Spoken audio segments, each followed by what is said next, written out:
En el Evangelio de Marcos, en el capítulo 10, leemos esta porción de la Escritura y pido al Señor que desde el mismo momento que comenzamos a leer su palabra, que algo pueda tocar nuestros corazones. Repito, capítulo 10 de Marcos, versículo 42 al 45. Mas Jesús llamándolos, les dijo: ¿Sabéis que los que son tenidos por gobernantes de las naciones se enseñorean de ellas, y sus grandes ejercen sobre ellas potestad? Pero no será así entre vosotros, sino que el que quiera hacerse grande entre vosotros será vuestro servidor. Y el que de vosotros quiera ser el primero será siervo de todos. Porque el Hijo del Hombre no vino para ser servido, sino para servir y para dar su vida en rescate por muchos.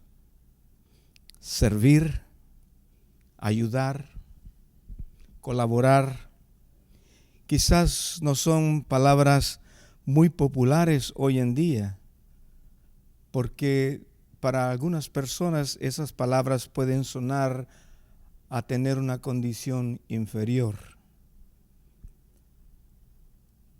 Para algunos puede ser que el ser siervo de otros signifique como una vida no muy exitosa, quizás un poco de desprestigio, cuando en realidad debemos de considerar el colaborar, el servir, el ayudar como una oportunidad, como un privilegio. Si nosotros consideramos la lectura que hemos tomado para introducir esta conversación, encontramos que Jesús, quien es el Señor de señores, el Rey de reyes, el gran Dios, Él mismo da ejemplo. ¿Para qué vino? Y leíamos en el último pasaje de Marcos 10, 45, la gran diferencia que hay entre Él y los gobernantes y los que quieren ejercer autoridad sobre todos. En el versículo 45 dice: porque el Hijo del Hombre no vino para ser servido, sino para servir y para dar su vida en rescate por muchos. Queridísimos, bienvenidos. Agradezco al Señor por la compañía de cada uno de ustedes. Gracias, de veras. Gracias por seguir cada una de las transmisiones que semanalmente hacemos, donde juntos tratamos de recibir la palabra, aprender de la palabra y aplicar la palabra para bien de nuestras propias vidas y para bendición de otros. Le ruego al Señor que donde usted esté, usted sea bendecido. Nuestro enfoque de hoy va a ser nuevamente una enseñanza de alguna manera hablando de la biografía de alguien, de un personaje de la Escritura. Quiero decir que hay personas en la historia que en momentos difíciles, complicados, fueron usados de una manera extraordinaria por el Señor. Y eso solo me recuerda a mí que justamente en este tiempo tenemos 2 años de estar viviendo bajo una pandemia que ha azotado a todo el mundo. Pero ¿qué ha pasado en este tiempo? Ya 2 años. Yo alabo a Dios por una congregación en la cual el Señor me permite compartir, con quienes me permite servir, y ver cómo en medio de toda la dificultad, aquí hay un pueblo con un corazón tan sencillo, tan sincero, tan entregado al Señor, tan servicial hacia la vida de otros. Y eso me conmueve. Yo solo tengo palabras de gratitud a Dios y a la congregación en la cual el Señor me permite estar, con quienes me permite compartir. Obviamente, por todo el mundo hay muchas personas que en este momento crítico sé que han tomado la decisión, la determinación de levantarse para servir y no esperar ser servidos. De hecho, ese es el corazón de Jesús. Él no vino para ser servido, sino para servir y dar su vida en rescate por muchos. Por cierto, simplemente el poder llevar cada una de estas transmisiones hasta ustedes requiere de personas que han dispuesto su corazón en cualquier momento, a toda hora, en cualquier circunstancia, para que no dejemos de hacer esto. Y cómo se valora y cómo se agradece eso. Estoy seguro que cuando uno encuentra personas con ese corazón de siervos, Dios se encarga también de bendecirles a ellos por ese corazón y esa actitud. Nuestro enfoque entonces va a estar centrada en alguien, en un joven que en algún momento quizás no gustó a otros.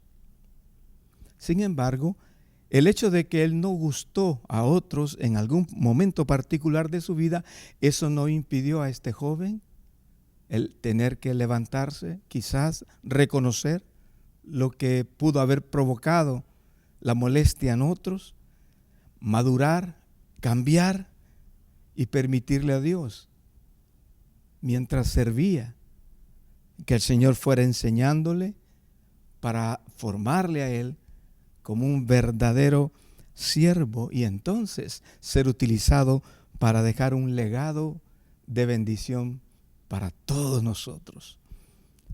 Vamos a hablar de Juan Marcos. Sí, de este hombre que quizás en algún momento hemos hecho referencia de personas que influyeron en la vida de él. Pero quiero detenerme no en los que influyeron en la vida de él, eso lo hemos escuchado. Quiero detenerme en él.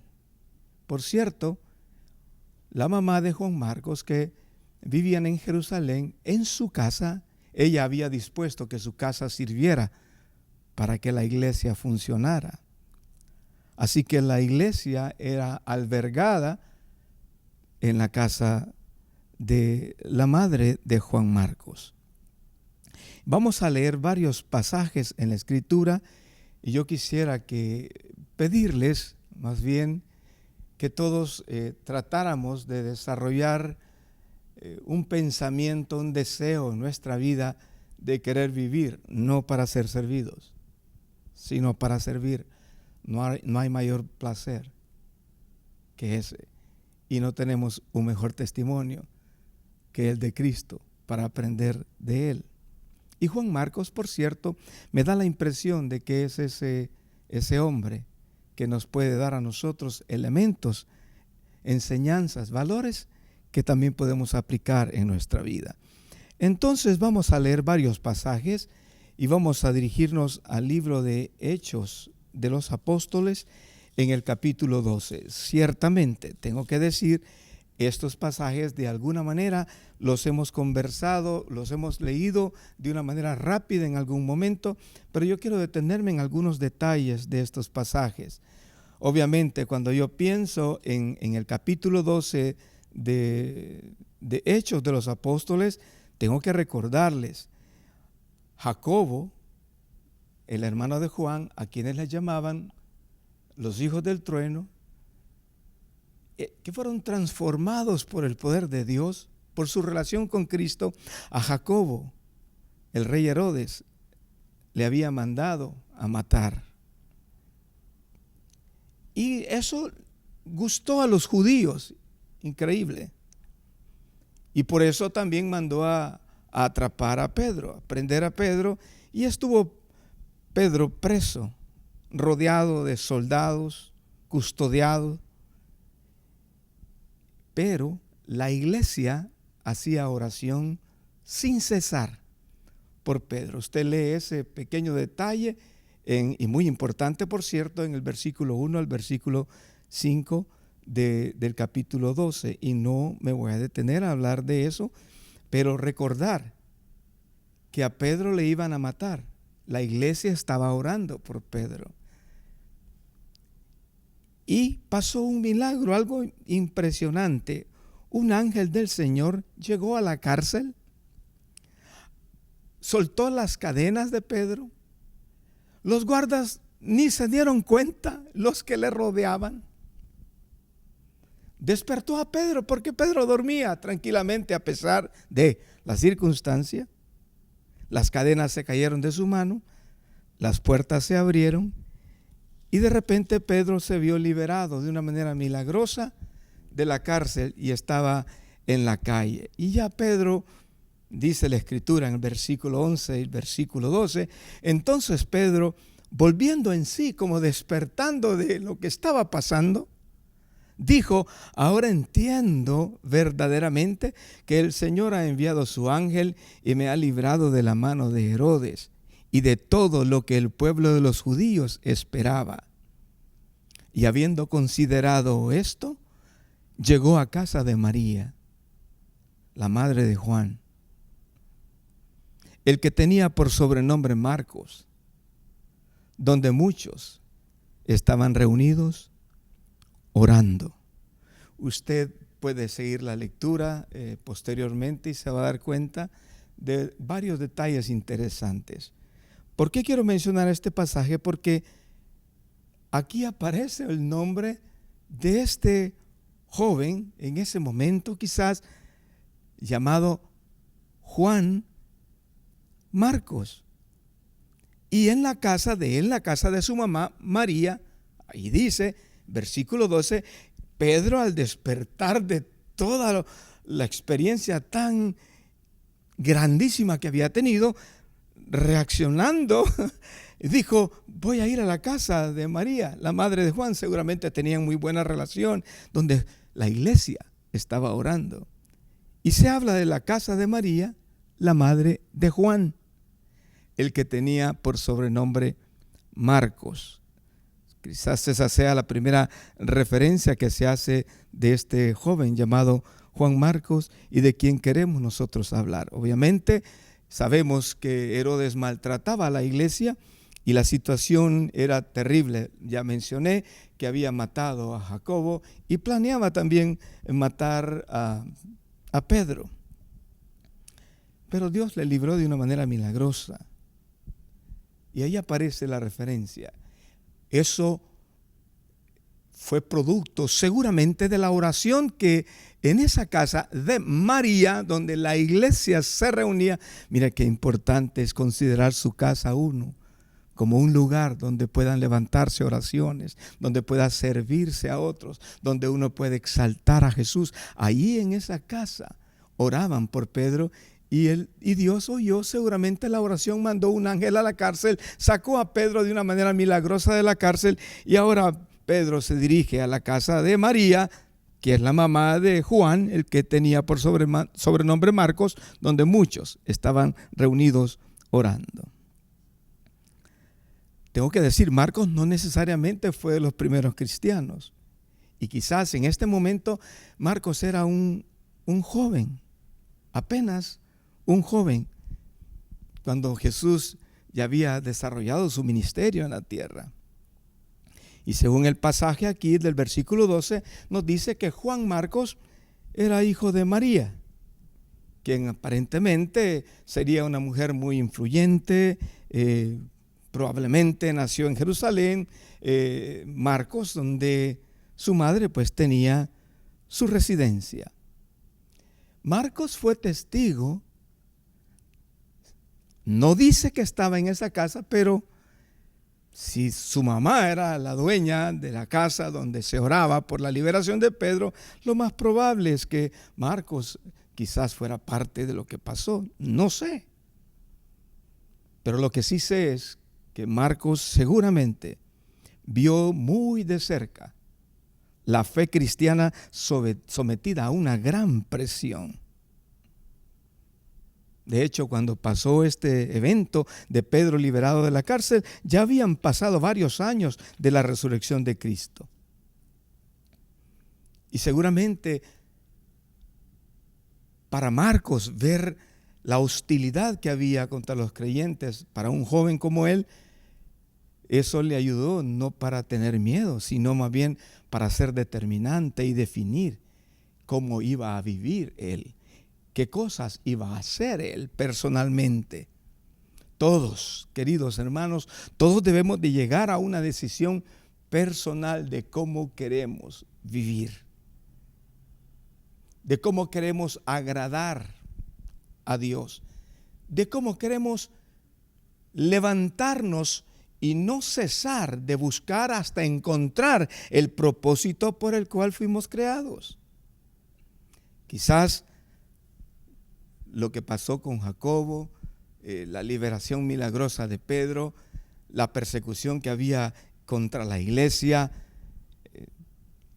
ese cristianismo que Marcos vio rodeado de un montón de adversidades, siendo parte de una familia donde la iglesia era albergada, me imagino que eso ha de haber provocado en él, repito, no temor, sino más bien una inspiración y una determinación firme a guardar la fe, a pesar de los grandes peligros y persecuciones que estaban viviendo. Quiero que piense eso, porque seguramente muchos jóvenes oyen, escuchan, miran esta reflexión. Yo creo mucho en los jóvenes. Ellos no son una segunda categoría de personas, no. El Señor personalmente me ayudó a mí a ver la vida de una manera diferente cuando yo era muy joven. No esperé hasta ser un hombre completamente maduro. No, era un joven, pero el Señor me ayudó a determinar cómo iba a ser mi vida, qué es lo que yo quería y cómo quería vivir, enfrentándome a cualquier adversidad que la fe, por lo cual la fe es perseguida. O sea, para mí era despertar a un propósito, a un plan, a un proyecto de Dios. Y seguramente en la vida de Juan Marcos también esto estaba pasando. Voy a leer varios pasajes para conocer un poco. Repito, hemos leído algunos pasajes bajo otro enfoque, pero quiero ahora enfocarme en Juan Marcos, en el hijo de aquella mujer llamada María, en cuya casa la iglesia oró y esas oraciones provocaron que Dios hiciera un milagro en la liberación de Pedro. Y leo el capítulo 12 de Hechos de los Apóstoles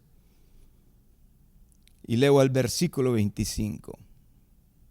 Y Bernabé y Saulo, cumplido su servicio, volvieron de Jerusalén, llevando también consigo a Juan, el que tenía por sobrenombre Marcos.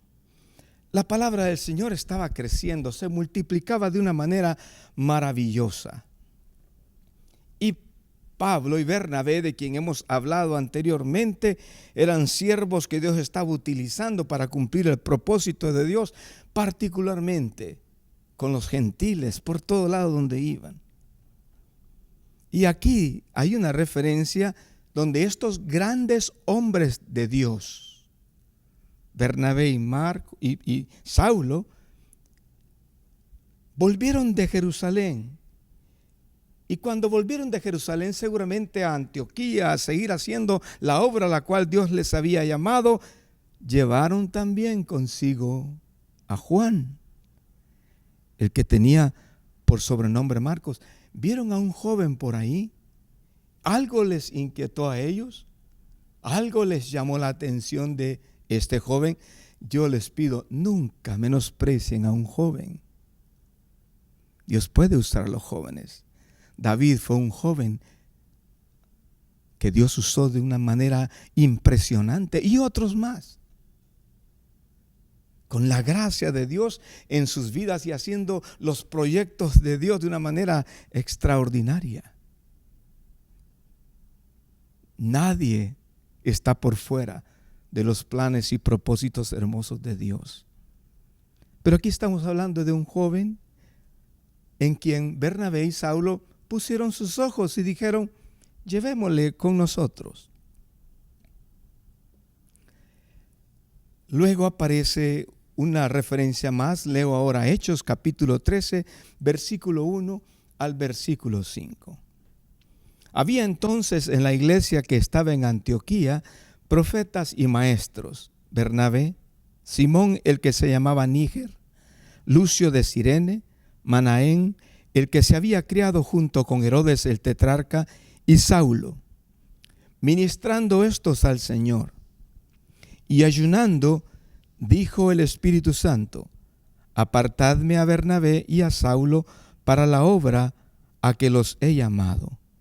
Entonces, habiendo ayunado y orado, les impusieron las manos y los despidieron. Ellos, entonces, enviados por el Espíritu Santo, descendieron a Seleucia y de allí navegaron a Chipre. Y llegados a Salamina, anunciaban la palabra de Dios en las sinagogas de los judíos. Y aquí hay otra referencia de Juan Marcos. Tenían también a Juan de ayudante. Ayudantes, siervos, qué privilegio. No es una vergüenza ser ayudante. Es un privilegio, una oportunidad. Y lo que vemos aquí es un ambiente tan hermoso en el cual seguramente Juan comenzó a madurar y a expresar o a aprender a recibir. Él se da cuenta que el Espíritu Santo, de una manera milagrosa, determinó apartar a Bernabé y Saulo. Imagínense que el Espíritu Santo apartó a estos dos para hacer la obra que les fue encomendado, a la obra a la cual fueron llamados. Y ellos se fijan en un joven llamado Marcos, Juan Marcos, y lo tienen con ellos. Lo llevan para ser el ayudante.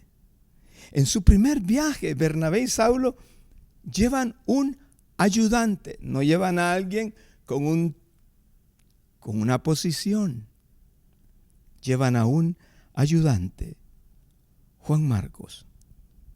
¿Cuánta disposición encontró Bernabé y Pablo en este Marcos, que tuvieron a bien confiarle el privilegio de ser llamado su ayudante? Pregunta: ¿hay algún problema de funcionar como ayudante de otros? ¿Es vergonzoso uno ocupar no necesariamente el primer lugar de una posición, sino estar detrás y soportar a otros? ¿Acaso eso es denigrante o vergonzoso? Por cierto, para Juan Marcos no, y tampoco debe de ser para nosotros. No lo fue para Jesús. Él vino no para ser servido, sino para servir y para dar su vida en rescate por muchos. Nada mejor que eso. Si podemos aspirar a eso, estamos aspirando a lo mejor. Fíjense que en este caso era Bernabé y Saulo los que decían todo lo que se tenía que decir, los que tomaban las decisiones.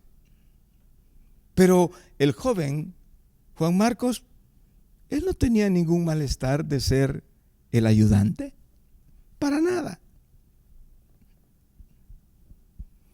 Qué importante, más bien, pienso yo, ha de haber sido el concurso de este joven ayudando, auxiliando, colaborando con una agenda tan complicada que Bernabé y Saulo tenían. ¿Cuánto se necesita personas así? que están ahí para servir, para apoyar, para colaborar. El título de Juan Marcos es ayudante. No es un gran título, según el mundo lo pudiera ver. Quizás en estos tiempos la posición de ayudante que ostentaba Marcos no sería tan apetecida, ni sería vista como, oh wow, qué bendición, qué privilegio. Es cierto, quizás Juan Marcos no era el que atraía a las multitudes, y tampoco quizás no era él de quien la gente estaba esperando que dijera cosas y que estuviera atento a las palabras de él. No, él no llevaba la voz cantante. Juan aparece como simplemente el ayudante. ¡Qué privilegio! ¡Qué bendición! ¡Qué oportunidad! Resalto esto porque de repente muchas personas piensan que son las posiciones las que nos hacen valer. No, el servicio fiel, el servicio correcto, lo que honra a Dios con una actitud correcta es lo que nos da valor y lo que Dios remunera de una manera extraordinaria. Pasa algo con el ayudante de Bernabé y Saulo en el versículo 13. Dice ahí la escritura siempre en Hechos capítulo 13, habiendo zarpado de Pafos, mencionamos algo de eso anteriormente, habiendo zarpado de Pafos, Pablo y sus compañeros arribaron a Perge de Panfilia, pero Juan, apartándose de ellos, volvió a Jerusalén. El ayudante en algún momento no siguió en el viaje con ellos. No se quedó durante todo el viaje. Abandonó, desertó, llámelo como usted quiera llamarlo. No se sabe exactamente qué fue lo que ocasionó que este joven dijera, no, yo no quiero seguir más, quiero regresar a Jerusalén. No se sabe si era la comodidad de su casa, el temor de los peligros que estaban viviendo. De hecho, había habido una experiencia en ese mismo capítulo 13, una experiencia bien fuerte de un hombre malvado a quien Dios tuvo que tratar por mano de los siervos de Dios. Entonces, no sé si había alguna presión fuerte que impidió a Juan Marcos continuar el camino con Bernabé y con Saulo. Cualquiera puede pasar momentos críticos así como los pasó Juan. Tal vez él miraba que el camino que le tocaba seguir era un camino duro. No hay referencias de Juan que abandonó la fe. Nunca aparece eso. Aparece que en este momento él decidió apartarse de las personas que le llevaron y volver a Jerusalén. Pero nunca se habla de que él abandonó la fe, que abandonó el camino. No. Así que no sé qué fue lo que pasó con Juan. Pero obviamente Dios había comenzado una obra en él y Dios iba a terminar la obra en él. Dios ha comenzado una obra contigo. Y es probable que en algún momento te haya producido algo, algún temor, alguna reacción. No abandones el camino, levántate y sigue adelante. Marcos regresó a Jerusalén y no regresó a perderse, por cierto, y quizás necesitaba aprender algo más, pero el testimonio que vemos de Juan Marcos, si aquí acaso él cometió un error, no hay manera de que ese error lo dejó marcado. No, él se levantó, Él procuró seguir adelante, permitiéndole a Dios hacer la obra en su corazón. Y vamos a leer otros pasajes entonces. En el capítulo 15 de Hechos, leo el versículo 36 al versículo 40. Por favor, tome a bien leer conmigo estos pasajes. Pasó el tiempo y Pablo y Bernabé seguían adelante en la misión que Dios les había encomendado. Versículo 36 de Hechos 15 dice: después de algunos días, Pablo dijo a Bernabé: volvamos a visitar a los hermanos en todas las ciudades en que hemos anunciado la palabra del Señor para ver cómo están.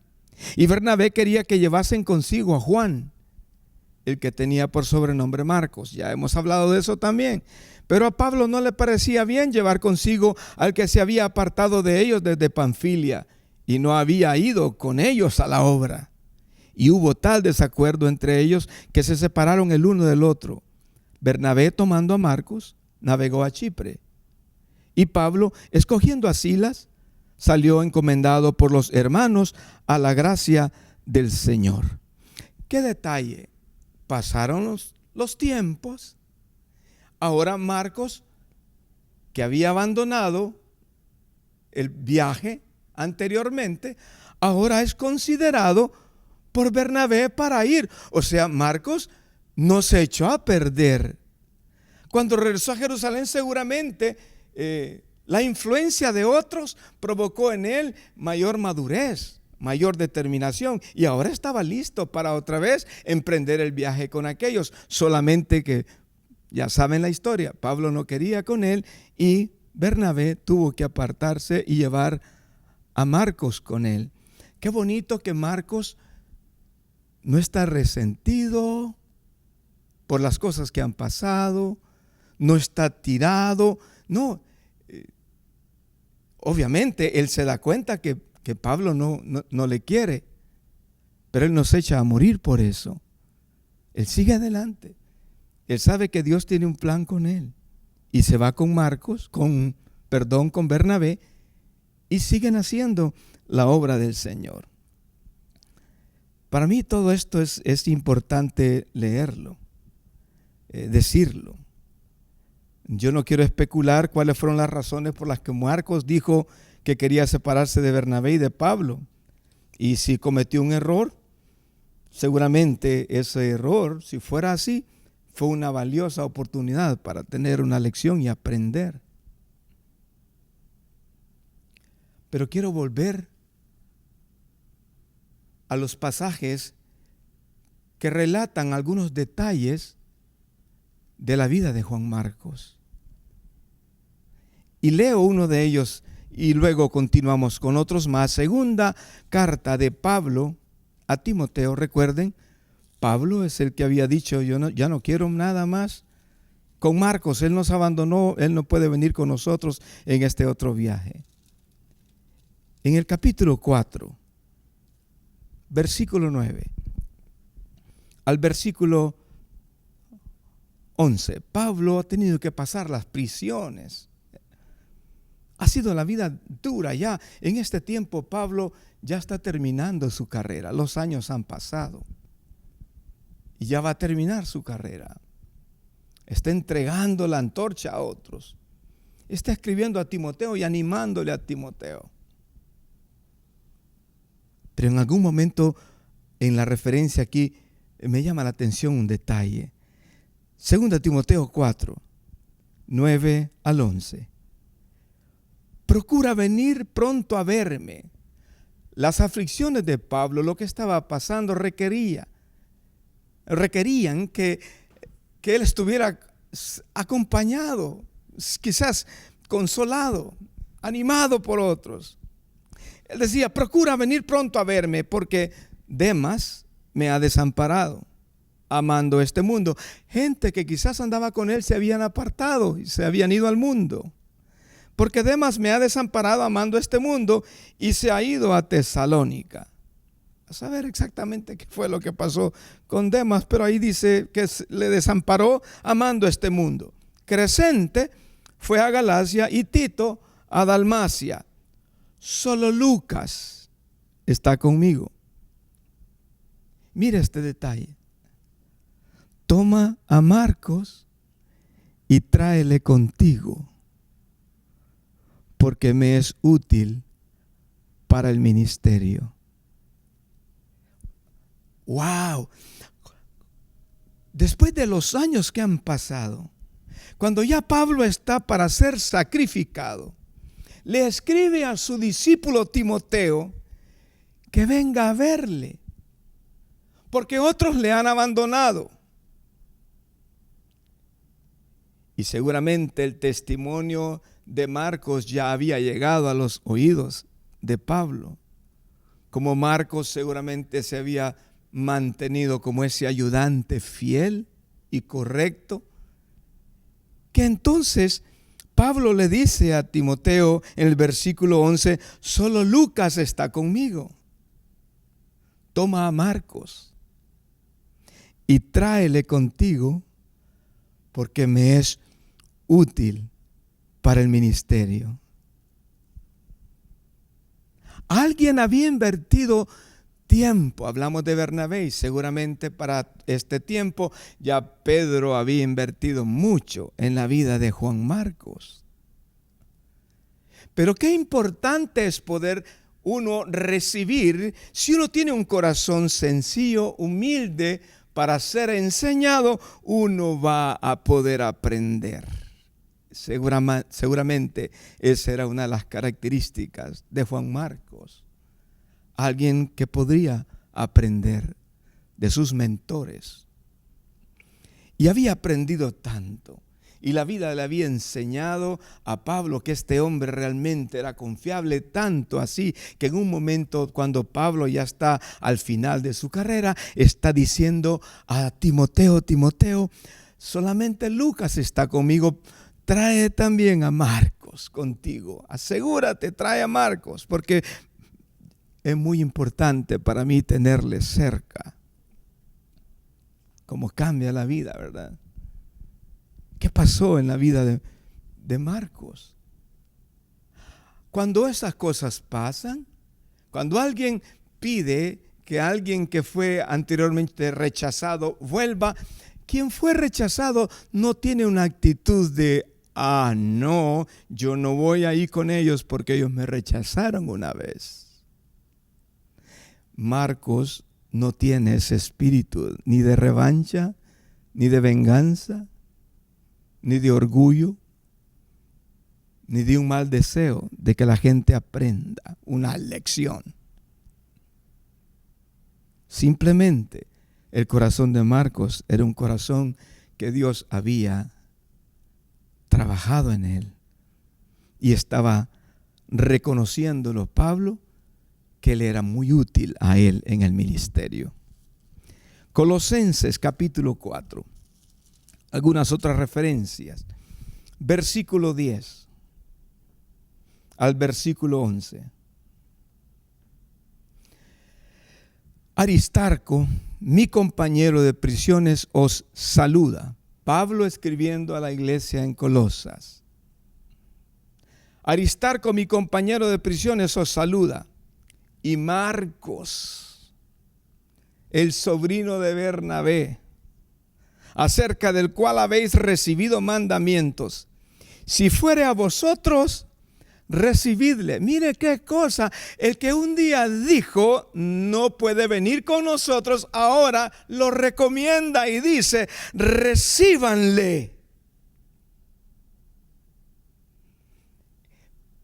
Tenía un afecto especial por Marcos. Y ahora está no solamente disfrutando de cómo Marcos se había dejado moldear por el Señor y por ese espíritu de colaborador, de ayuda que había en Juan Marcos, que ahora él dice, yo puedo recomendar a Juan Marcos a todos lados, por favor, si él va a donde ustedes, recíbanlo. Qué cambios da la vida, ¿verdad? Pero ustedes no ven a un Juan Marcos diciendo, no, yo quedé resentido, una vez me hicieron esto y a eso no lo voy a olvidar nunca más. No, en el Señor las cosas no son así. Miremos un pasaje más, o un par de pasajes más. Filemón.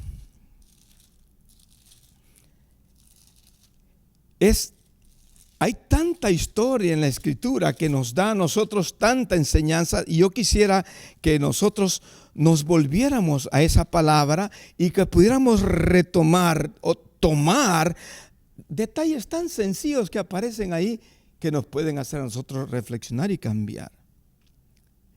Filemón, capítulo 1. El capítulo 1, el único que hay, el versículo 24. Mire lo que dice ahí. Pablo, quien se describe como prisionero de Jesucristo, le escriben a un amado hermano, Filemón. Y en el versículo 24, en la despedida de la carta, está hablando y dice: Marcos, Aristarco, Demas y Lucas, mis colaboradores. Versículo 23, te saludan Epafras, mi compañero de prisiones por Cristo Jesús, Marcos, mis colaboradores. Oh, qué hermoso lo que encuentro ahí. No se necesita tener una posición para dejar un legado que puede ser eterno. Solo se necesita la decisión de aprender, de madurar para ofrecerlo. Dejar un legado con un correcto ejemplo de vida. Y eso es lo que Marcos ha hecho. En algún momento quizás cometió el error de no acompañar a aquellos en el viaje y luego recibir el rechazo de Pablo para que fuera en el siguiente viaje. Pero eso no afecta la vida de Marcos. Marcos sigue adelante siendo el siervo, y en todos estos pasajes que hemos leído vemos el afecto de Pablo para aquel Marcos que ha sido un hombre que ha corregido, que ha madurado, que ha crecido en la fe. Y ahora Pablo dice, lo nombra dentro de sus colaboradores. Queridos, no tenemos toda la vida para hacer cambios. Solo tenemos una vida en esta tierra y debemos de invertir bien cada día para asegurarnos que hacemos las cosas que son correctas. En la primera carta de Pedro hay mucho que se pudiera decir y me quedo corto, muy corto. En el capítulo 5, versículo 12 al versículo 14. Quiero decir, Juan Marcos fue compañero y fue aprendiz de Pedro. Fue ayudante de Pedro también. Pedro fue su mentor. Estuvo Juan Marcos, al servicio personal del apóstol, del gran apóstol Pedro. Imagínense, relaciones con Lucas, relaciones con Bernabé, con Pablo, con el apóstol Pedro, que fue realmente, Marcos fue un discípulo muy personal de Pedro, como Pedro fue un discípulo muy personal de Jesús. De hecho, Marcos llegó a ser esa mano derecha de Pedro, a quien Pedro le llama mi hijo. La influencia de Pedro permite que Marcos pueda ser usado por el Espíritu Santo para hacer cosas grandes. Y voy a terminar con eso al finalizar esta referencia. Y leo este pasaje, Primera de Pedro capítulo 5, versículo 12 al 14. Por conducto de Silvano, a quien tengo por hermano fiel, os he escrito brevemente amonestándoos y testificando que esta es la verdadera gracia de Dios en la cual estáis. La iglesia que está en Babilonia, elegida juntamente con vosotros, y Marcos, mi hijo, os saludan. Sí, Marcos, llamado por el apóstol Pedro, mi hijo. No es que Pedro era el papá de Marcos, simplemente tenían una relación tan estrecha y Marcos era tan cercano al apóstol, qué privilegio, tan siervo del apóstol, tan colaborador, tan ayudante del apóstol, que el apóstol Pedro dice, le saludan, y dentro de los que saludan, Marcos, mi hijo. Para mí esto es impresionante. Marcos es el que escribe el Evangelio de Marcos. El Espíritu Santo tomó a este joven en proceso, a este ayudante, para escribir el primero de los evangelios que aparecen en el canon de la Biblia. Marcos fue el primero. Y si usted lee el Evangelio de Marcos, va a encontrar un evangelio de mucha vida. Oh, es impresionante, parece que Marcos fuera como un reportero en el lugar de los hechos, contando las grandes obras de Jesús, los milagros de Jesús, cualquier cantidad, con lujos de detalles, con lujo de reacciones. Sí, el evangelio más corto, pero muy vivo, muy emotivo. Las narraciones son tan gráficas, son tan vívidas que impresionan mucha gente por la lectura de este primer evangelio, porque fue el primero que se escribió. Sus vidas han sido transformadas. Lo he dicho otras veces y lo continuaré diciendo. No se necesita una posición, sino una disposición para servir. Y cuando uno hace bien su servicio, seguramente Dios lo va a poner a uno en otras cosas y lo va a utilizar para otras cosas. Marcos es un perfecto ejemplo de eso. Sé que mucha gente le huye al servir, porque el servir se ve como un poco denigrante. Repito lo que Jesús dijo: yo no vine para ser servido, sino para servir y dar mi vida en rescate por muchos. Entonces Marcos presenta a Jesús de esa manera, como el siervo. Por eso leíamos el primer pasaje.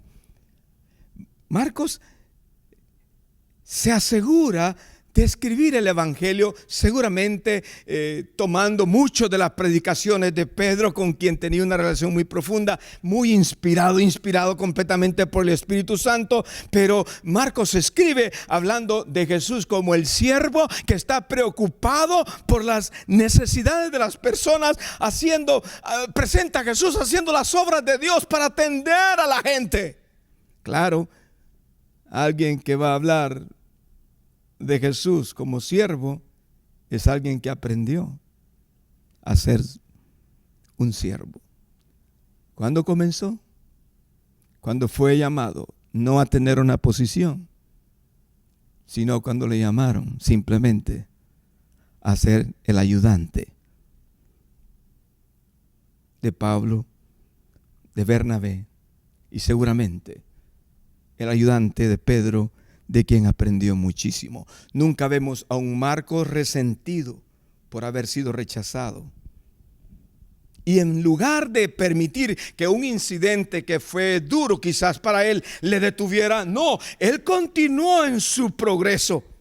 Él continuó en su camino para servir a una causa que era mayor a la cual fue llamado.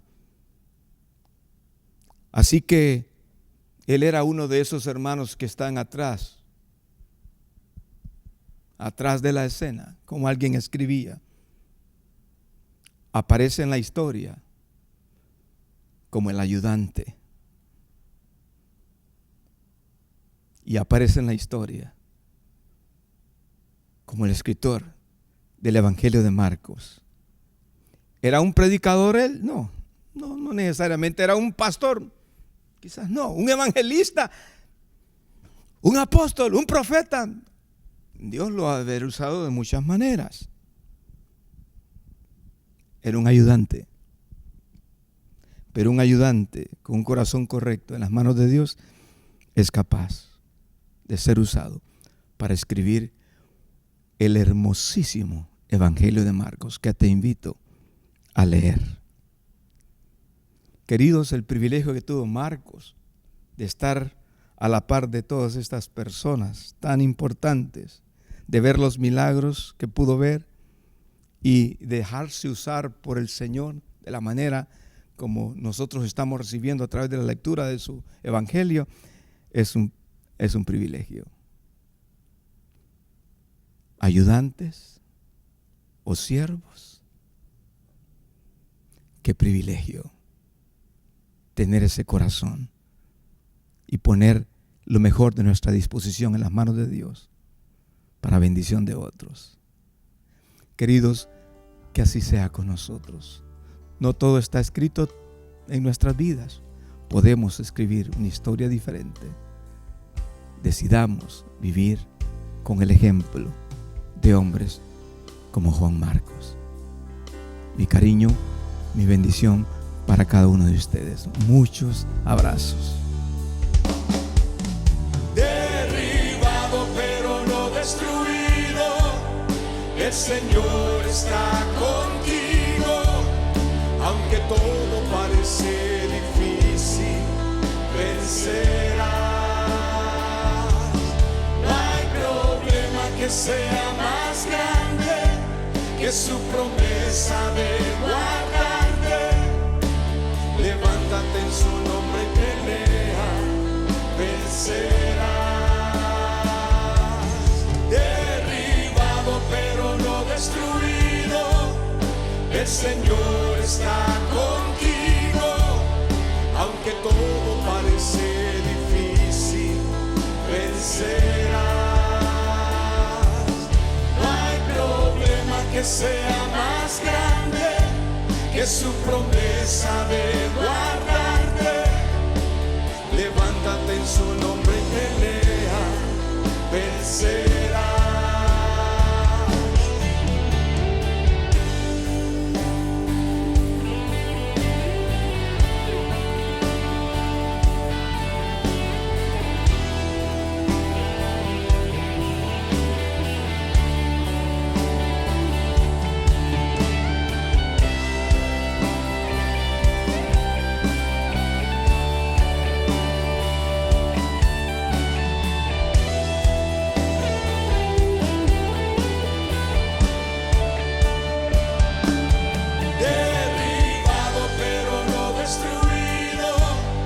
El Señor está contigo, aunque todo parece difícil, vencerás. No hay problema que sea más grande que su promesa de guardarte. Levántate en su nombre y pelea, vencerás.